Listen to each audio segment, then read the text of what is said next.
Shalom saudara-saudari terkasih dalam Kristus.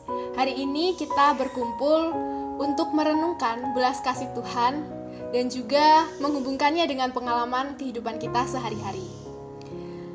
Mungkin dalam perjalanan hidup kita mengalami banyak tantangan, rintangan, dan momen-momen sulit.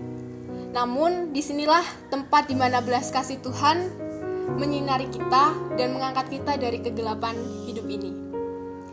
Saya mempunyai sebuah cerita ini berdasarkan pengalaman dari sahabat saya.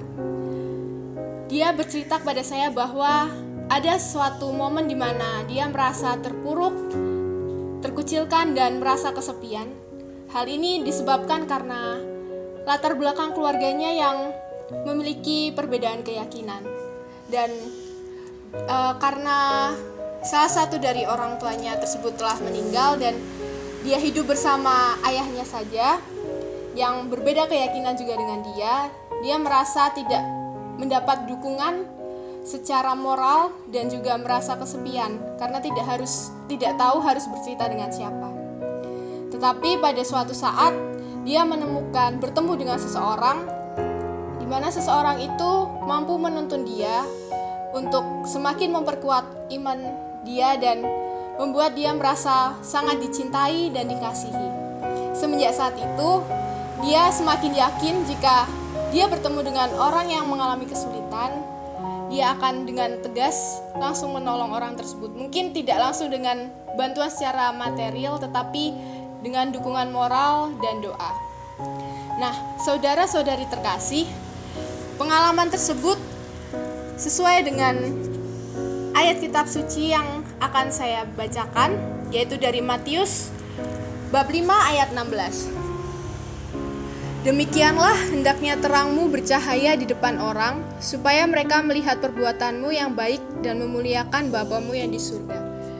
Dari cerita pengalaman dan bacaan dari Matius bab 5 ayat 16 ini bisa kita kaitkan bahwa sedikit perbuatan kasih bisa menular kepada semua orang. Misalnya kita memberikan kasih kepada satu orang tersebut akan menularkan kasihnya juga kepada orang lain.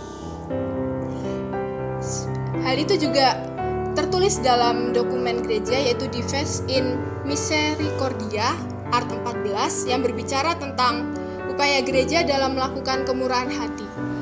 Proses Injilis sejati bukanlah sekedar perubahan rohani yang terjadi satu kali saja, melainkan hal itu akan terus-menerus dan pelaksanaan kasih yang gigih sebagai kekuatan yang menyatukan dan menyemangati.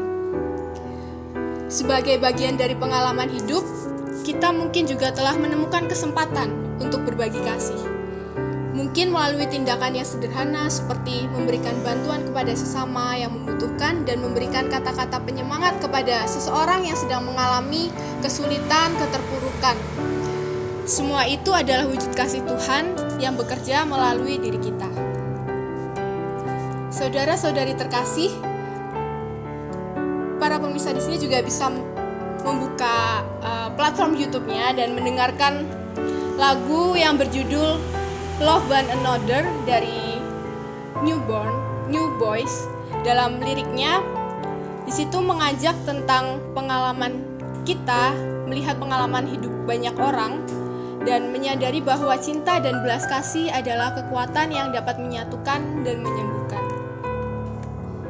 Nah, saudara-saudari terkasih, pengalaman hidup kita adalah bagian yang tak terpisahkan dari perjalanan rohani kita.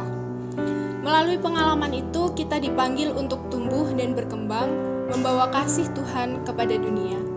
Sebagai komunitas iman, mari kita saling mendukung dan memperkaya pengalaman hidup masing-masing dengan penuh harap.